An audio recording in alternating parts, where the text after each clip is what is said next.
Another reason why sociologists have embraced Tocqueville as one of their venerated precursors may be that the United States has become, over the past decades, the heartland of sociology, whether we European sociologists like it or not.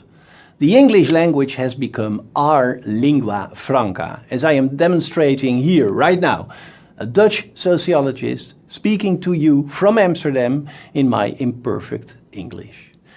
And as the United States dominates the discourse in the social sciences, it is to be expected that more attention is given to this French intellectual who took the boat to the US to study how the democratic system works on the other side of the Atlantic Ocean.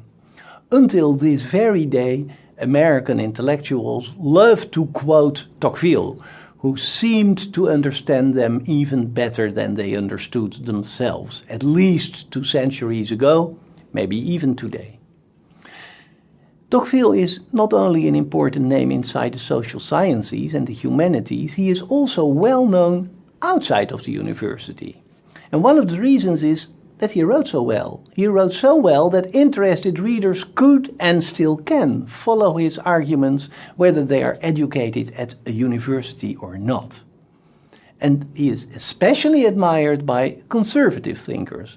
And that is understandable, because he often writes about how the great cultural values and virtues that used to knit French society together have become contested under conditions of modernity. The fact that he was fascinated by those questions has a lot to do with his own social background, and I have to say a few words about that. Most early sociologists are middle-class men. When they have no relation with the university, they work as engineers or as freelance journalists, and sometimes they earn their money by giving lectures, as was the case with Comte, and they often find it hard to make ends meet. Think of the poverty in the family of Karl Marx.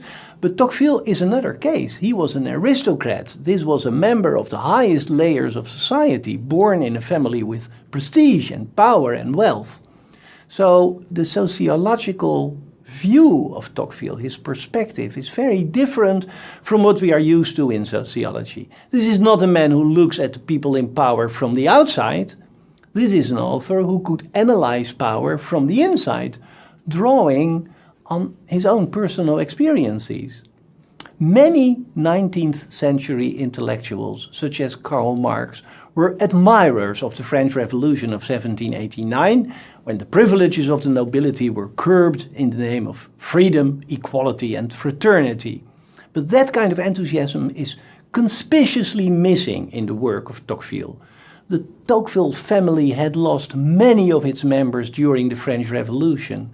At birthday parties, little Alexis witnessed the moments when his uncles and his aunts burst into tears, remembering innocent relatives who had been decapitated. So Tocqueville certainly recognized the liberating aspects of a revolutionary transition, but his background, his temperament, show a much more careful evaluation of what happens in such a brutal and often bloody event.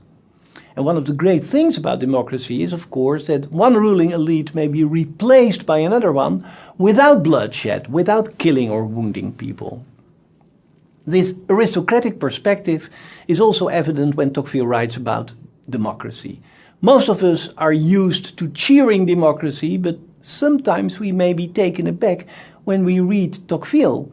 In many contexts, he recognizes, of course, the advantages of democracy, but his approach is full of subtlety and nuance, and sometimes he asks difficult and penetrating questions, such as this one.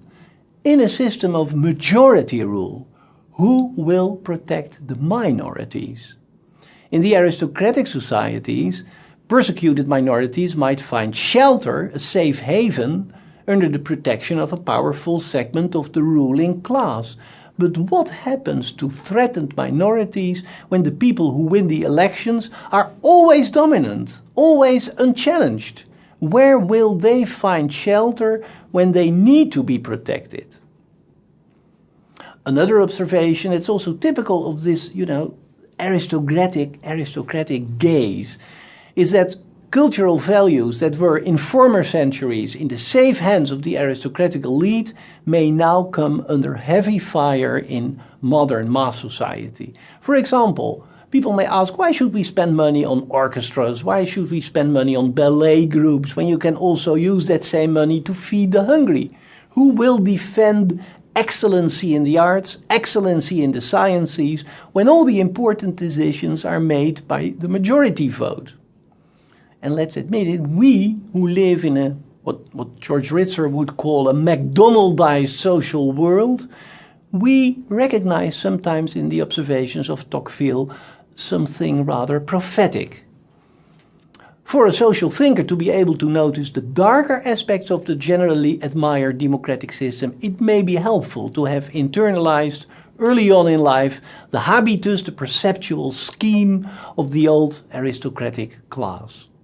No wonder then that conservative thinkers believe that Tocqueville is one of the most penetrating commentators of modernity.